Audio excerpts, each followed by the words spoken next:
मानव पाना चाहे तो पत्थर से भी पा सकता है, ना पाना चाहे तो साक्षात परमपिता परमात्मा भी खड़ा हो तो उससे नहीं पाया जा सकता। भगवान श्री कृष्ण युद्ध के मैदान में थे, दुर्योधन भी साथ में था, द्रोणाचार्य भी थे, ऐसे ऐसे महारथ की माँ विद्वान, महातपी, महातपस्वी थे, लेकिन वो नहीं पा पाए। और जिन्होंने पाया था, जिन्होंने जानना चाहा था, उन्होंने सहजता से ही पा लिया। बरसात सबके लिए समान होती है, सूर्य सबके लिए समान निकलता है। जिन्होंने अपने दरवाजे, अपनी खिड़कियां बंद किए हैं, तो सूर्य की हिम्मत नहीं है कि उनके दरवाजे पे, उनके घर के अंदर आ सके। अगर उन्हें संदेह की खिड़कियों ने, संदेह की दीवारों ने, अगर उन्होंने संदेह की दीवारों से अपने घर को, अपने आप को बंद कर रखा है, तो सूर्य महाशक्ति का पुंज होते हुए भी उन्हें प्रकाश नहीं दे सकता, उन्हें रोशनी नहीं दे सकता। अगर कोई श्रद्धा की खिड़की खुली हो, विश्वास की खिड़की खुली हो, तो सूर्य स्वयं दरवाजे से स्वयं चल के आ जाता है। आपकी जो आस्था है, जो विश्वास है, ये स्वयं ही प्रभु के पदार्पण करने का मार्ग खोलता है। आपके अंदर जो श्रद्धा है, वो आपकी श्रद्धा ही आपके विकास के मार्ग में उन्नति उत्पन्न करती है। कुछ लोग केवल संदेह के घेरे में रहते हैं, तो जो संदेहवान होता है, संदेह की जो आत्मा है, उनका सदा विनाश होता है। और ये जो संदेह भी होता है, ये भी ग्रहों के, आदमी किस ग्रह में पैदा हुआ है, किस वातावरण में पैदा हुआ है, उसके करके मन में संदेह आता है। किसी व्यक्तियों की ग्रह की स्थिति ऐसी होती है कि वो चाह कर भी श्रद्धा नहीं कर सकते, चाह कर भी विश्वास नहीं कर सकते। वो कितना भी जोर लगाएं, कितने भी गुरु के पास चले जाएं, कितने भी तपस्या साधना कर लें, लेकिन कोई संदेह की द्वार ऐसी उनके अंदर आ जाएगी जो उन्हें खींच के कहीं तरफ ले जाएगी, क्योंकि उनका अंत विनाश होना है, उन्होंने जीवन में दुख को पाना है। मुकेश शर्मा जी, आपने रोगों के बारे में पूछा है।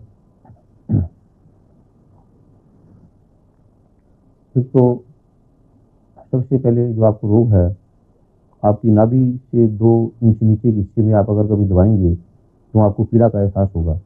उसका कारण है कि आयुर्वेद में वात, पित्त और कफ 3 प्रकार के रोगों का वर्णन है। 3 कारणों से वात, पित्त, कफ अगर कुपित हो जाता है तो रोग पैदा होते हैं।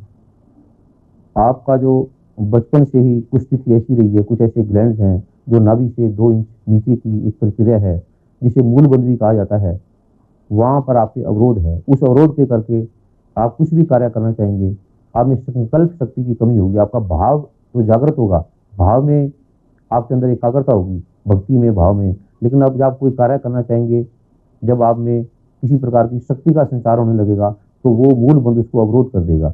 एक तो आपका वो जो बंध है उसके करके आपके शरीर में दर्द होती है, पीड़ा का अनुभव होता है, और आपका पेट काफी समय से खराब है, और उसका कारण वो मूल बंध है।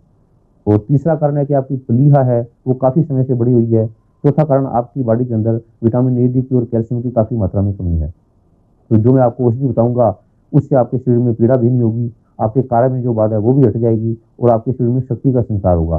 फोटो देखने से लगता है कि आपके शरीर में काफी शक्ति है, आप शरीर में काफी तेज रखते हैं, लेकिन वास्तविक स्थिति ये है कि आपके शरीर में शक्ति नहीं है, आपके शरीर में शक्ति दिन ब दिन कम हो रही है। तो जो मैं, कुछ लोग देखने में इतने अच्छे लगते हैं कि कोई अंदाजा भी नहीं लगा सकता कि इतने शरीर सबल होते हुए भी, पुष्ट होते हुए भी इनके शरीर में शक्ति की कमी है। तो आपकी स्थिति भी ऐसी है, जो मैं आपको बताऊंगा वही, उसका आपका शरीर भी देखने में सुंदर लगेगा, शरीर में शक्ति भी आएगी, आप जो भी कार्य करना चाहेंगे उसमें सफलता मिलेगी, और आपके शरीर में रोग भी नहीं आएगा, मानसिक तनाव भी नहीं होगा। आप अपने तनाव को, ऐसी भावनाओं को रोकते हैं, जैसे कोई तनाव आ गया, कोई रोग का कष्ट आ गया, कोई दुख आ गया, तो आप उसको जबरदस्ती रोकते हैं और महसूस ऐसा होने देते हैं कि जैसे आप तनाव रहित हैं, आपको कोई रोग नहीं है, आपके शरीर में शक्ति है, आपका मानसिक रूप से आप सबल हैं, पुष्ट हैं। लेकिन वास्तविक स्थिति ये है कि आपके शरीर में शक्ति का संचार नहीं हो पा रहा, मानसिक रूप से भी आप काफी टूट चुके हैं और अपने आप को दुखी महसूस करते हैं। लेकिन लोगों के सामने आप संकल्पवान महसूस करेंगे, हंसेंगे, मुस्कुराएंगे, या ऐसा महसूस होने देंगे कि आपको कोई कष्ट नहीं है।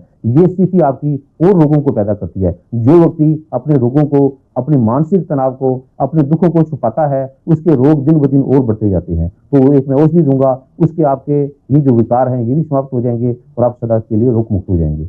एक तो दारू हल्दी के पत्ते, एक सिंघाड़ा के पत्ते, एक बैंगन की, जो बैंगन के आप पत्ते ले लेना, बैंगन के फल को छोड़ लेना, एक टमाटर के बीज, खीरा के बीज, प्याज का जो ऊपर का छिलका है उसको जलाकर उसको आप पीस लेना, और मैनमीस और कुलंजना, सभी को बराबर बार लेकर आप पीस कर पाउडर बना लें, और उतने ही हिस्से का सबका फिर आप हरड़ का चूर्ण ले लें। जब आप उनको समान मात्रा में मिला लेंगे तो आप सुबह, दोपहर, शाम इसको 3 बार जल के साथ सेवन करें।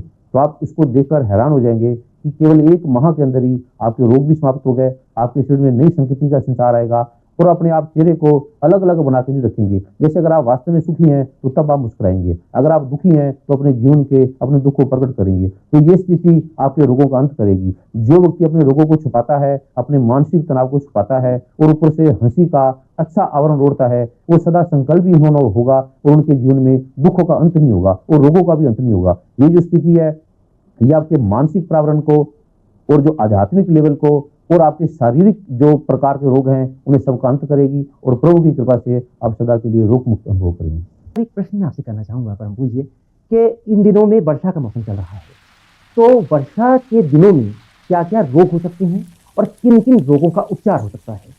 ये दोनों स्थितियों के बारे में आप प्रकाश डालें। वर्षा के दिनों में जो आमतौर रोगों को रोग होते हैं, उसमें एक तो मुख्य कारण है एलर्जी, पित्त का रोग, शारीरिक जैसे प्लीहा का बढ़ना और स्किन एलर्जी, रोमेटिज्म और लीवर का बढ़ना और डायरिया और डिसेंट्री। क्योंकि बरसात के दिनों में जो पानी का है प्रवाह है, वो अलग दिशा में जाता है और बरसात के दिनों में पानी लोग साफ करके नहीं पीते। बरसात के दिनों में कई बार ऐसी आती है कि फ़िल्टर करने के बाद भी वो रोग पैदा कर देते हैं। उसका कारण है कि हमारे शरीर में कफ का प्रकोप बढ़ जाता है और बरसात के दिनों में कोई भी व्यक्ति खीरा, लस्सी, अगर इस बरसात के दिनों में लस्सी का प्रयोग ना करें, तो उसके शरीर में जीवन भर अर्थराइटिस या रूमेटिज्म नहीं होगा। जो भी व्यक्ति बरसात के दिनों में लस्सी का प्रयोग करेंगे और बरसात के मौसम में रात को दही नहीं खानी चाहिए और दही अगर खाए तो उसमें थोड़ी चीनी मिला ले, अगर ना खाए तो बड़ा अच्छा है। जो भी व्यक्ति बरसात के दिनों में दही का प्रयोग करेंगे या बरसात के दिनों में खरबूजे के साथ जल का सेवन करेंगे या दूध का सेवन करेंगे, उन्हें प्लीहा की और अंतरकृमि रोग से वो ग्रस्त सदा के लिए रहेंगे। तो बरसात के दिनों में व्यक्ति अगर हो सके तो पानी को बॉयल करके पिए और पानी में अगर थोड़ा सा मीठा सोडा और हल्की सी फिटकरी अगर मिला के रखें, जैसे गाँव में, शहरों में तो फिल्टर होता है, लेकिन गाँव में इस तरह से साधन नहीं होते, बिजली की भी कमी होती है, तो थोड़ा सा उसके अंदर मिला के रख लें, तो फिर उन्हें किसी प्रकार की अंतरकृमि या इस प्रकार के रोगों से वो ग्रस्त नहीं होंगे। एक प्रश्न मैं और करना चाहूँगा, जैसे वर्षा के दिनों में प्रकृति जो है वो माना जाता है कि यौवन में उसके निखार आ जाता है। तो वो प्रकृति की ये छटा जो होती है, इससे व्यक्ति के कौन-कौन से रोगों का निदान होता है? जैसे बरसात पृथ्वी के विकारों को प्रकट करती है, पृथ्वी की जो आवरण है उसे तोड़ती है और पृथ्वी में जो भी गर्मी का या कफ का प्रकोप है उसे वो वायुमंडल में ले जाती है, बाहर उसको फेंकती है। उस ऊर्जा का इस तरह से दिशा ऊर्ध्वगामी होता है। ऐसे बरसात के दिनों में भी आदमी की जो वास्तविक स्थिति है, अगर वो मानसिक रूप से तनाव है ग्रस्त है, तो वो और ज़्यादा तनावग्रस्त महसूस करेगा बरसात के दिनों में। अगर बरसात के दिनों में उन्हें कोई ऐसे रोग हैं जो बाहरी रोग हैं, छुपे हुए रोग हैं, वो भी बरसात के दिनों में प्रकट होंगे। जैसे कि कफ से है या पित्त से है या वात से है, तो बरसात के दिनों में जिस भी प्रकार के रोग होंगे वो व्यक्ति के प्रकट होंगे, वो दिखेंगे। अगर आदमी वास्तविक रूप से शांत है, हृदय रूप से शांत है, आंतरिक रूप से शांत है, तो बरसात के दिनों में उन्हें आनंद भी अनुभव होगा और बरसात के दिनों में उन्हें प्रसन्नता भी अनुभव होगी। क्योंकि जो बरसात है, जैसे बाहर से बरसात होती है, ऐसे वो बरसात अंदर में भी बरसात का अनुभव होता है। लेकिन जो दुखी व्यक्ति होगा, जो रोग से पीड़ित होगा, उन्हें बरसात के दिनों में रोग ज़्यादा आक्रांत कर सकते हैं। जो सुखी व्यक्ति होगा हृदय में, उन्हें बरसात के दिनों में रोगों से मुक्ति भी मिल सकती है। अगर कोई व्यक्ति बरसात के दिनों में स्नान करे, जब भी बरसात आती है स्नान करे और अपने पेटों पर मिट्टी का लेप लगा ले, तो उन्हें लगभग 50% रोगों से वो मुक्ति प्राप्त कर सकता है।